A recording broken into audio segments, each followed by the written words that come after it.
He was supposed to be here by 10. That was the first sentence Olivia Mercer said when the police arrived at the church. She was standing under the old stone archway of St. Giles Cathedral, still wearing her wedding dress, her veil trembling slightly in the early December wind. Her eyes were dry, but her hands wouldn't stop shaking. He texted me at 9:06, said he was getting coffee and would be here soon, but Alex never came.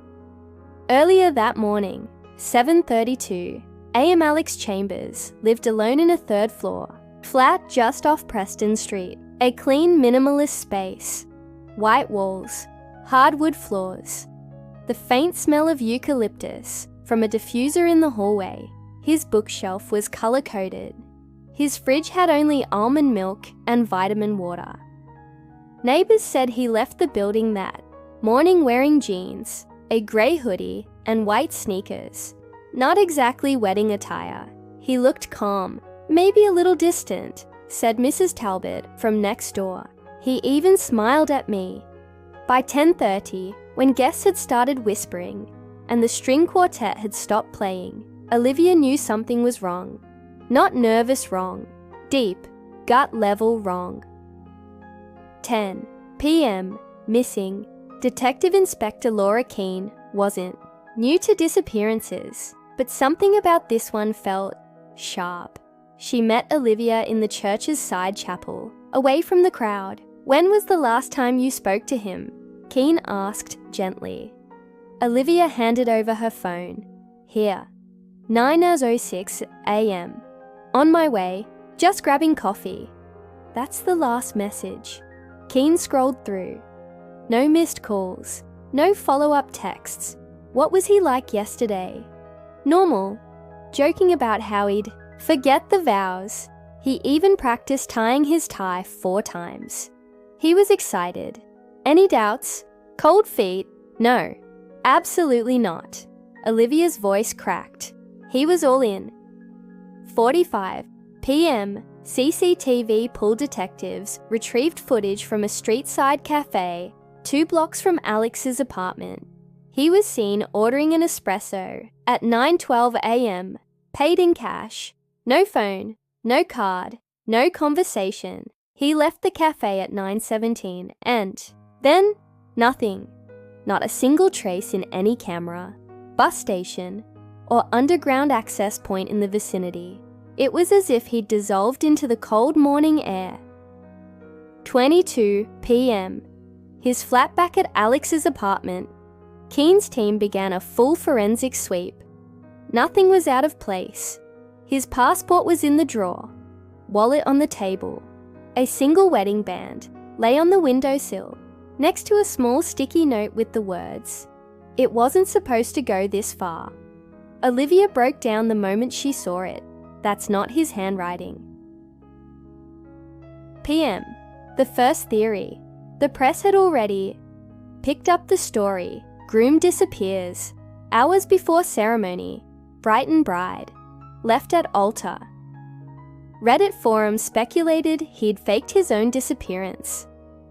Twitter leaned toward a dramatic runaway story. But Keane wasn't buying either. She dug deeper. Alex Chambers had worked as a digital risk analyst for a private cybersecurity firm in London, Halyard Group. Very low public profile, very high clearance.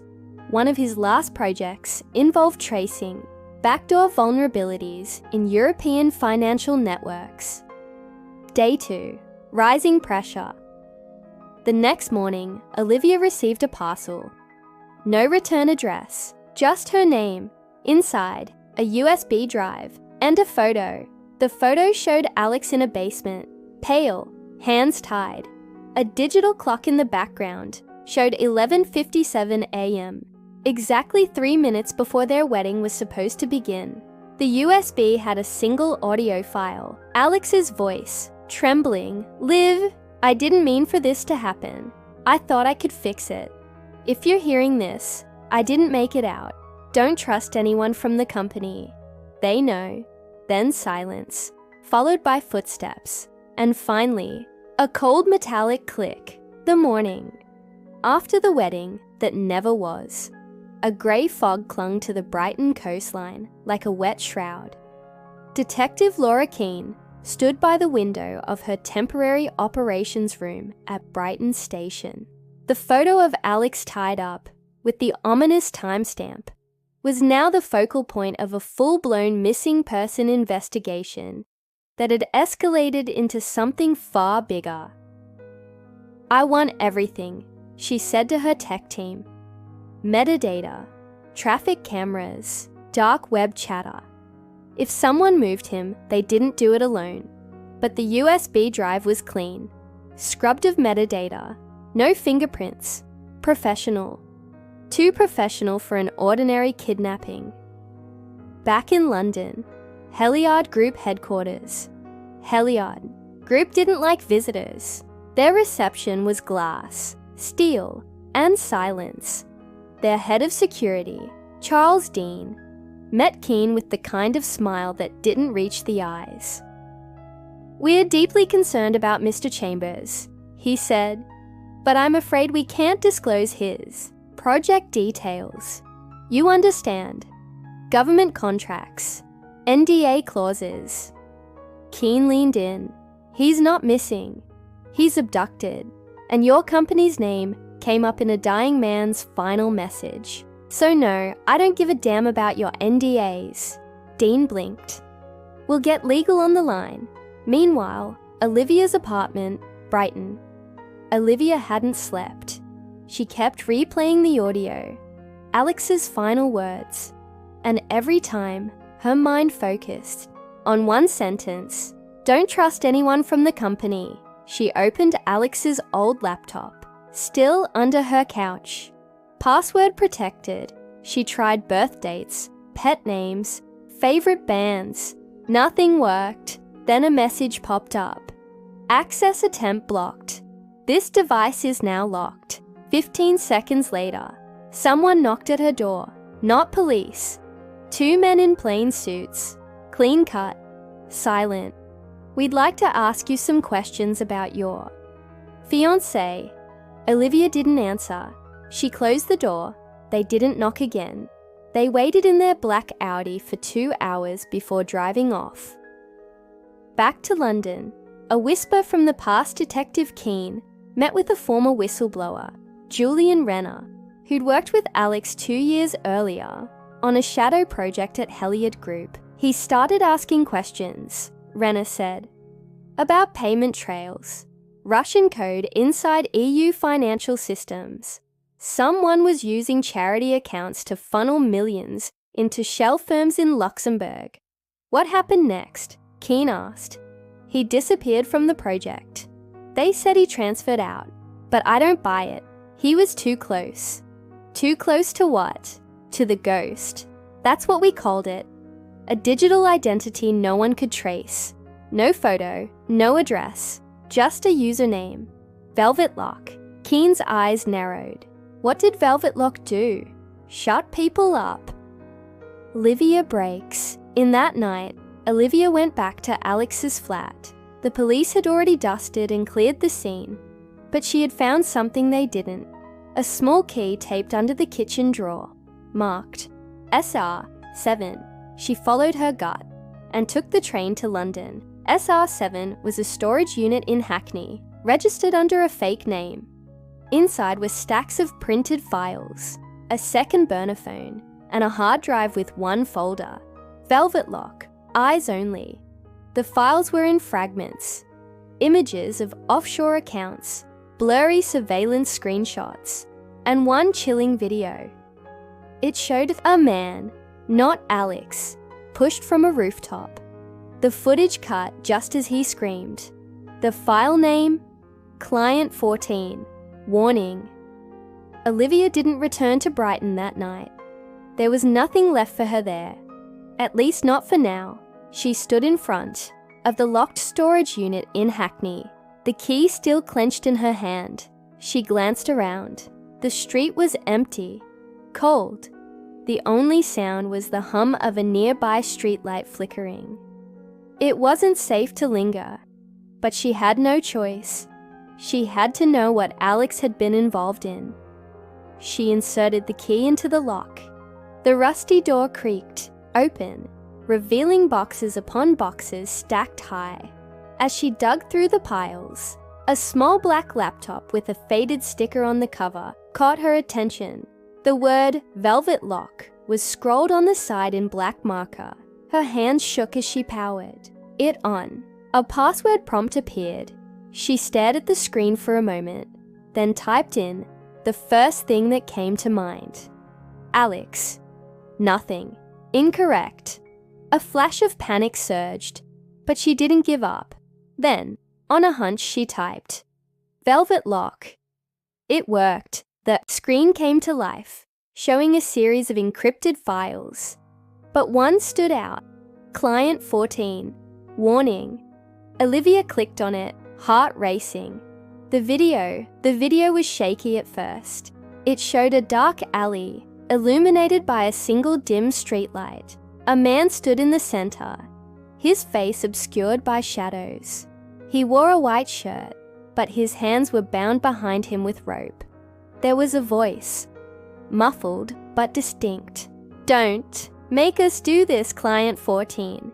You have no idea how deep this goes. You think you can just walk away? The man's voice cracked. Please just let me go. I won't tell anyone.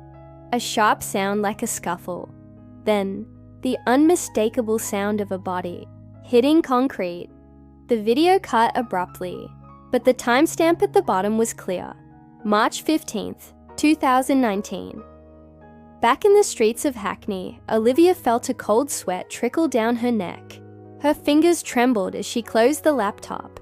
She had to get out of here, but not without the hard drive. She stuffed the laptop into her bag, knowing she could never trust the police with this information. She had to find the answers herself. Back at the apartment, Olivia sat on the floor of her small apartment, staring at the hard drive. Her mind was reeling. She needed answers. She needed to speak to someone who could help her understand the dark world Alex had become entangled in. Then, she remembered Julian Renner, the whistleblower who had warned her about the VelvetLock project. Maybe he knew more than he had told her. She reached for her phone and dialed Julian Renner's office. London Julian's voice was tight when he picked up the phone. Olivia, are you okay? What's going on? Julian, I need to know everything. About VelvetLock. About Alex. There was a long pause. It's not safe, Olivia. You're too deep in this. You don't understand. I don't care. I want the truth. Alex is missing, and I found something. A video, a warning. Someone died, Julian. Someone who was trying to escape, just like Alex. Julian's tone shifted, cold now. You don't know what you're dealing with. VelvetLock isn't just a project. It's a black market surveillance operation, tied to some of the most powerful people in Europe. I can't help you anymore. Then why were you helping Alex? Why did you warn him? A sigh. Because I'm still trying to get out. You need to stay. Away, Olivia, for your own sake. The line went dead. The shadows close. And by the time Olivia arrived back at her apartment that evening, the door was ajar. Her heart pounded as she cautiously stepped inside. The room looked undisturbed. The hard drive was still on the table, but something was wrong. The screen of her laptop was open, and the file she had been working on earlier was now gone. Someone had been here. The next morning, Olivia didn't waste time. The moment she woke up, she packed a small bag, the hard drive, a burner phone, and a fresh change of clothes. She wasn't sure where she was going, but she knew one thing. The more time she spent waiting for answers, the more dangerous it became. Someone was watching her. Someone wanted her silenced. She had no intention of letting that happen. The email, the first sign that things were spiraling, came just after breakfast. Olivia's burner phone buzzed with an encrypted email. The subject line was simple. We know you're looking. She opened it, heart pounding. Meet me, 2 p.m., the Red Lion pub. Tell no one. The message came from an unknown sender, but Olivia recognized the name attached, Jonas Firth. Jonas was a former associate of Alex at Heliard Group. He'd been one of the first to leave the company after. Alex had started asking too many questions. She hadn't heard from him in months. Her gut told her it was a trap, but her head screamed at her. This is the only lead you have left. She grabbed her coat and left. The Red Lion pub. 2 p.m. The Red Lion was tucked away on a quiet side street in East London, its brick walls covered in ivy. The heavy oak door creaked as Olivia entered. Scanning the room, there were a few patrons sitting quietly, sipping their pints. Nothing out of the ordinary. Then she saw him.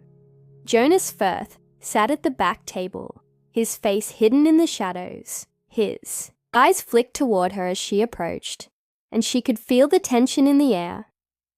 "Sit," he muttered, before she could say a word. Olivia took the seat opposite him, her heart racing. "What's this about? Why did you call me here?" Jonas leaned forward, his voice barely above a whisper. "You need to stop, Olivia. You're way over your head now." "I'm not leaving without answers," Olivia shot back. "Where's Alex?" Jonas hesitated. Then he looked around, ensuring no one was paying attention. "It's not just Alex, Olivia. It's a lot bigger than you think. VelvetLock. It's not some small-time operation. It's a government project. High-level, European intelligence is involved." Her stomach churned. "What do you mean? Are you saying—" Alex got tangled up in a spy network. Jonas nodded. "In a way. It started with financial surveillance, watching the money trails in and out of European banks. But soon, it became more. Way more. VelvetLock is a front. It's a tool for manipulating political outcomes, corporate espionage, blackmail." Olivia's breath caught in her throat. Alex was in the middle of that. He didn't have a choice. They knew what he was capable of. They used him. And now, they're using you too. The deal. Before Olivia could process what Jonas was saying, he slid a folder across the table toward her. "This is the only way out," he whispered. The folder contained photographs, documents, and a list of names. It was a detailed timeline of VelvetLock's operations, payments, covert meetings, and blackmail schemes. And at the top of the list, Alex Chambers. But the last photo in the folder was the one that made Olivia's blood run cold. It was a picture of her apartment, taken from across the street. "Whoever's been watching you, they're close. Too close." Olivia looked up. "What's the catch?" Jonas took a deep breath. "The only way to expose this is to go public. But you need leverage. You need someone who can get you the final piece of the puzzle. You." Jonas shook his head. "No, not me. You need him. The man behind VelvetLock. The one pulling the strings." Olivia's pulse quickened. "Who is he?" Jonas stood up abruptly. "His name is Matthias Reiner. He's untouchable, the head of the European Intelligence Agency, the one who made VelvetLock into what it is." Jonas's face was grim. "But if you want answers, you need to find him, and you won't stop until you do." The final step. Olivia didn't have time to argue. She grabbed the folder and stood up to leave. But as she reached the door, Jonas called after her. "Olivia, don't trust anyone, not even me." The shadow of Matthias Reiner raised. Olivia walked out of the pub. Her mind raced. She had a name, Matthias Reiner, and she had a plan. But deep down, a nagging feeling gripped her. She didn't know how much longer she could keep running. The walls were closing in, and she could feel the weight of the truth pressing down on her. And Alex Was he still alive? Or had he become another victim of a system that didn't care? Olivia didn't know, but she was about to find out. The drive to Brussels felt like a lifetime. Olivia couldn't shake the feeling that someone was following her. The rearview mirror was the only thing she dared to check as she drove through the rain-slick streets of Europe. Every shadow, every passing vehicle seemed to hold a threat. Every moment felt like a countdown. Her destination, Matthias Reiner's mansion in the heart of Brussels. The meeting with Matthias. When Olivia arrived, the mansion loomed before her, tall and imposing. The gates opened automatically, as if expecting her, and she parked her car at the foot of a grand staircase that led to the front door. The moment she stepped inside, a heavy silence enveloped the air. The mansion was opulent, adorned with expensive paintings and antique furniture, but everything felt wrong, as if the place itself was a prison, its walls closing in on her. A voice echoed from the hallway. "Olivia." She turned to see Matthias Reiner, standing at the end of the corridor, his cold blue eyes watching her with amusement. "You've been very persistent," he said, his voice smooth and controlled. "I need to know the truth." Olivia shot back, her tone unwavering. "About Alex. About VelvetLock. About you." Matthias stepped forward, a smile playing at the corner of his lips. "Truth is a complicated thing, but I suppose you've earned it. The revelation." He led her to a grand sitting room, where the fire crackled in the fireplace, casting long shadows across the room. Olivia sat down, her hands trembling slightly as she folded them in her lap. "Do you know why VelvetLock exists?" Matthias asked, his voice turning serious. "It wasn't for money, it wasn't for power, it was for control." Olivia's heart skipped a beat. Control? Power is fleeting. Control is eternal. VelvetLock allowed us to manipulate events, to shape the future. It's not just about surveillance or blackmail. It's about steering the course of history. "But Alex didn't want that," Olivia replied, struggling to hold her composure. "He didn't want to be a part of it." Matthias smiled darkly. He didn't have a choice. No one does. People like Alex, they're valuable assets. You don't just let them go once you've invested in them. Olivia's hands clenched into fists. "You used him, and now you've killed him." "Alex wasn't killed," Matthias said, his eyes gleaming. "Alex became part of the game." The truth about Alex, the weight of his words hit Olivia like a tidal wave. "What do you mean, became part of the game?" Matthias's smile grew wider. "He's alive, Olivia. You've been looking for a body, for a grave. But there is no grave for Alex. He's not dead. He's been recruited." Olivia's mind spun. Recruited? For what? For the next stage of VelvetLock. You see, Alex was more than just a man with information.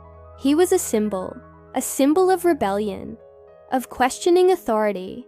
We needed someone like that, someone who could change the narrative, someone who could shape public opinion. Olivia stood up, her voice shaking with fury. "You're insane."